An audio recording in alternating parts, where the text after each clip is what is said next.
C'est l'heure du journal de l'Afrique. Soyez les bienvenus sur France 24. À la une ce soir, ces longues files d'attente devant les stations-service en Tunisie. Les automobilistes doivent faire face à une pénurie d'essence liée à la baisse des importations et de l'approvisionnement dans le pays.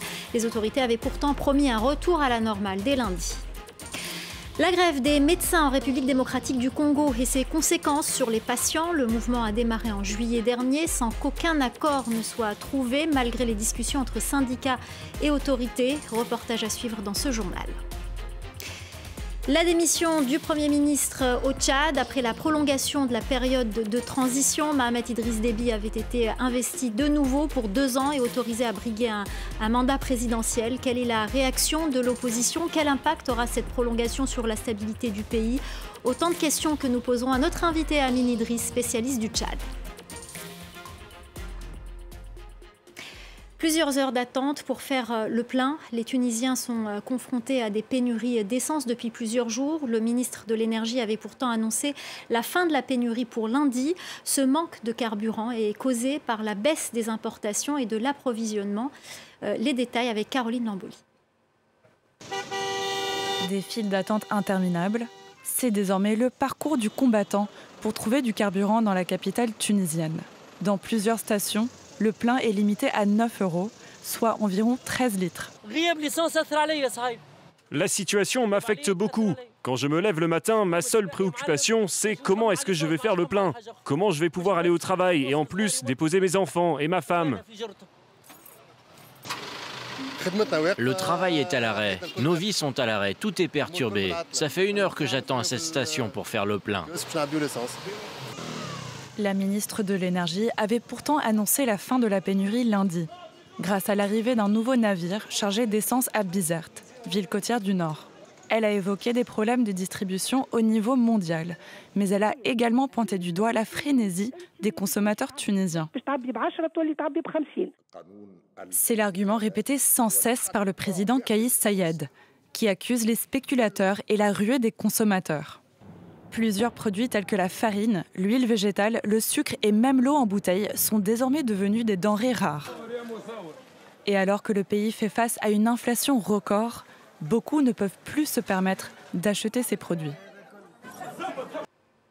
Cette grève des médecins en République démocratique du Congo. Les malades s'impatientent. Certains n'ont pas vu leur médecin depuis le début du mouvement il y a 3 mois.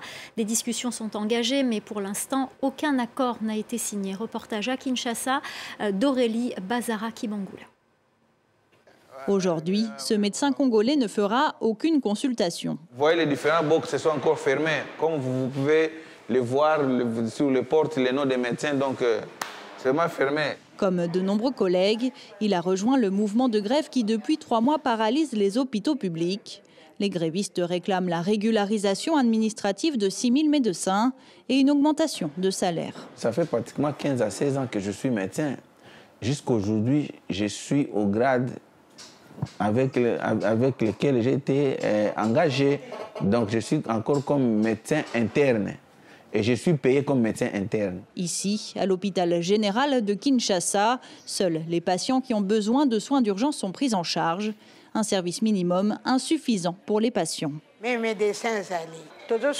Ce sont les infirmiers qui nous changent les pansements. Je souffre. Je n'ai pas vu de médecin depuis 3 mois. Je n'ai pas l'ordonnance pour prendre mon traitement. Il faut vraiment que les autorités entendent les médecins pour que cette grève s'arrête. Pour mettre fin à cette crise, des discussions ont été engagées entre les autorités et le syndicat national des médecins. Mais jusque-là, aucun accord n'a été trouvé. Nous espérons que les membres du gouvernement vont être des gentlemen pouvant permettre à ceux que nous puissions réellement dénouer cette crise, parce que le médecin, leur place, ce n'est pas chez eux à la maison. Le médecin, leur place, ce n'est pas à la rue. Le médecin, leur place, c'est au travail. Les autorités congolaises affirment que des avancées ont été faites. Le gouvernement aurait promis la réactivation des avantages sociaux. Mais sans la signature d'un accord, les médecins maintiennent leur grève. Cette information qui inquiète les autorités sanitaires en Ouganda. La 19e victime confirmée de l'épidémie d'Ebola est décédée dans un hôpital à Kampala vendredi dernier. Il s'agit du premier décès et du premier cas répertorié dans la capitale depuis le début de l'épidémie le 20 septembre dernier. Le patient serait entré en contact avec 42 personnes avant son décès. Le président Yoweri Museveni doit s'exprimer demain à la télévision publique. Et on vous parle ce soir du Tchad après la prolongation de la période de transition de 2 ans à l'issue d'un dialogue national rejeté par une grande partie de l'opposition et des principaux groupes rebelles. Mahamat Idriss Déby, l'homme fort du pays, est non seulement maintenu à son poste, mais il est désormais autorisé à se présenter à la présidentielle. Il avait pourtant promis à son arrivée au pouvoir de se tenir à l'écart de ce scrutin. Pour en parler, nous sommes en direct de Dakar avec Amine Idriss, analyste politique et spécialiste du Tchad. Bonsoir, merci d'être avec nous. Bonsoir, merci de me recevoir sur votre plateau. Alors, on a vu Mahamat Idriss Déby prêter serment. Il était en tenue traditionnelle. Il a mis de côté sa tenue de général, son treillis. Est-ce que cette prolongation de 2 ans de la transition n'est pas finalement une période pour asseoir sa légitimité, de le rendre présidentiable?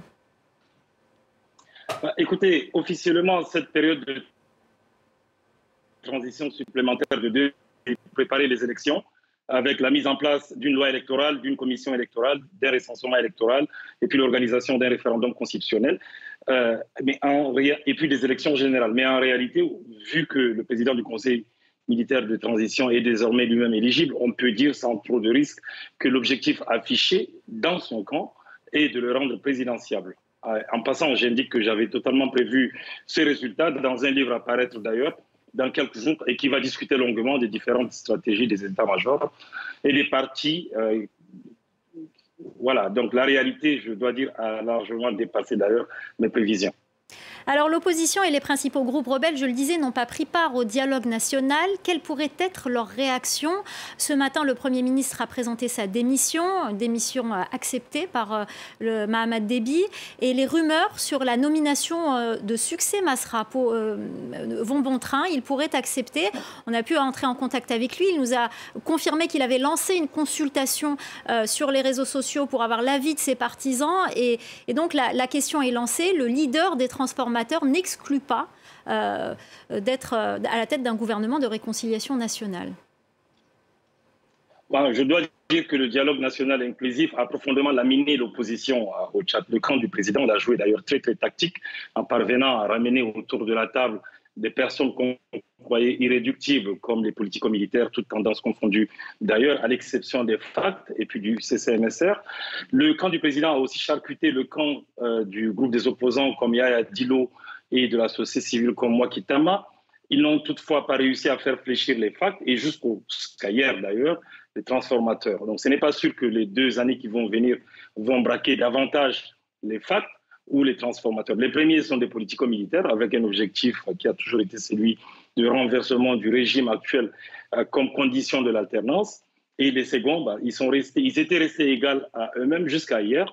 Et on a vu, d'ailleurs, vous venez de l'indiquer, Succès Masra a commencé à parler de clarification d'une part. Il a même lancé un sondage, une consultation, comme il le dit, pour demander à ses militants s'il doit, oui ou non, participer au nouveau gouvernement en tant que Premier ministre. Donc, tout N'Djamena, d'ailleurs, est dans l'expectative et attend de voir ce que Mahamat Idriss Déby Itno et Succès Masra vont finalement décider. Donc, pour répondre à votre question, non, je ne pense pas qu'il y aura des crispations supplémentaires. En revanche, il y aura beaucoup de clarifications, probablement de nouvelles alliances qu'on pourrait croire contre nature il y a encore quelques jours. Je ne serais pas étonné de voir une alliance circonstancielle entre Masra et Déby pour la période de la transition, histoire de permettre à Masra d'ailleurs de mieux préparer sa campagne électorale. Une campagne demande beaucoup d'argent, vous le savez, et je ne vois donc aucune crispation à l'horizon, à mon avis, du côté des opposants civils. En revanche, les oppositions armées vont probablement continuer dans leur logique de base. Alors, qu'en est-il de la communauté internationale qui se dit, je cite, préoccupée de la situation au Tchad, mais qui ne condamne pas cette prolongation de la transition, alors que ces pays, et notamment la France, condamnent en général ces prolongations de transition après des coups d'État, que ce soit au Burkina Faso, au Mali ou en Guinée. Pourquoi ce 2 poids, 2 mesures au Tchad ? Vous savez, dès le départ, en 2021, le Tchad avait été présenté comme un cas spécial à cause, d'une part, de son rôle dans la lutte contre le terrorisme dans la région, et puis d'autre part, de sa position, je dirais, relativement stable dans un contexte géopolitique régional plutôt perturbé. Et donc la communauté internationale s'était voulue pragmatique en 2021 et avait donc opté de ne pas respecter le droit, pourtant clairement rappelé par le Conseil de paix et de sécurité de l'UA dès le mois de mai 2021. Et qu'est-ce qui a changé aujourd'hui? Je pense que le gouvernement tchadien n'a pas respecté ses engagements vis-à-vis des Tchadiens d'une part et vis-à-vis de la communauté internationale de l'autre. Il n'y a pas d'élection, la transition sera prolongée. Cette fois-ci, un président de transition qui accumule plus de pouvoir. Il faut dire que la communauté internationale et c'est sans piéger en fait. Elle avait donné sa bénédiction à une démarche juridiquement illégale, je crois, et incohérente, sous le prétexte de la stabilité.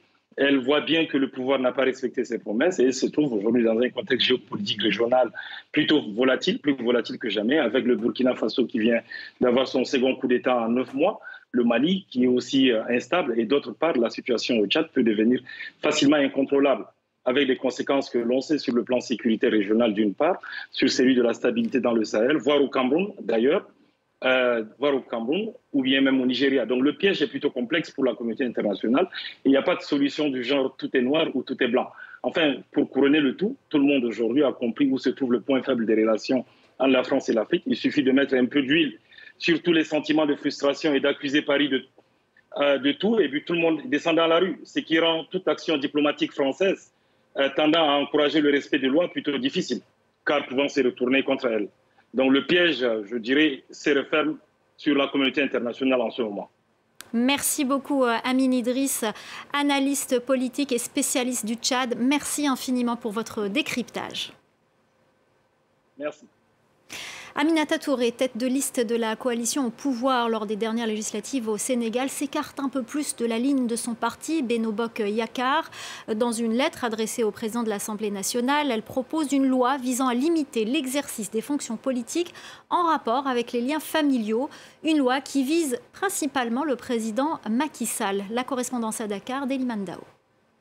Cette lettre adressée au président de l'Assemblée nationale est le dernier acte de dissidence posé par Aminata Touré. Il y a 2 semaines, face à la presse, elle a annoncé son départ du groupe parlementaire de la coalition au pouvoir, Benno Bokk Yakaar, évoquant une sorte de trahison, car en étant à la tête de liste de cette coalition lors des dernières élections législatives, le poste de président de l'Assemblée nationale lui était destiné, une promesse non respectée par la coalition. Selon elle, elle évoque également des désaccords sur la volonté prêtée au président Macky Sall de briguer un 3e mandat en 2024. Cette dissidence, en tout cas, est de taille, car en quittant le groupe parlementaire de la coalition au pouvoir, Benno Bokk Yakaar perd sa majorité absolue à l'Assemblée nationale. Cette majorité ne tenait qu'à un seul siège de députés, de quoi rééquilibrer les forces en présence au sein de l'Assemblée nationale à moins de 15 mois de la prochaine présidentielle en 2024. Ce mardi marque la journée internationale des fillettes, l'occasion pour nous de nous intéresser à leur sort. Dans de nombreux pays à travers le monde, les petites filles sont mariées très jeunes, déscolarisées et sacrifiées dans leur éducation au profit des garçons. C'est le cas à Madagascar. Notre correspondante Gaëlle Borgia revient sur ce phénomène. Le mariage des enfants à Madagascar, c'est plus qu'un fléau national, c'est une norme sociale. Ici, c'est une réalité quotidienne pour des dizaines de milliers de jeunes filles. C'est aussi un marqueur de réussite sociale pour des parents qui marient leur fille à un homme plus aisé, même s'il est plus âgé. Et les chiffres parlent d'eux-mêmes. À Madagascar, on a 44,4% des femmes entre 20 et 24 ans qui ont été mariées avant l'âge de 18 ans. Donc on a un vrai problème social qui prend ses racines en fait dans un contexte économique d'extrême pauvreté. Il faut savoir qu'à Madagascar, une fille, c'est un fardeau pour la famille, c'est une charge économique. Et donc quand elle atteint l'âge de l'adolescence, eh bien, elle va devenir une source de revenus pour la famille à travers la dot. La dot d'ailleurs qui n'est pas négligeable, hein, ça va être un zébu, 2 zébus, ça va être une somme d'argent liquide importante. Et donc effectivement, comme vous le disiez en introduction, eh bien, quand il y a une catastrophe naturelle, quand il y a une crise politique, quand il y a une sécheresse, un cyclone, eh bien, ce sont les jeunes femmes qui sont les premières victimes de tout ça parce qu'elles vont être sacrifiées pour permettre à la famille de survivre. Voilà, c'est la fin du Journal de l'Afrique. Merci aux équipes en régie, merci à notre chef d'édition Célia Caracena, merci à nos correspondants, sans qui ce journal ne pourrait pas se faire. Et puis merci surtout à vous de nous être fidèles. Restez avec nous, l'info continue sur France 24.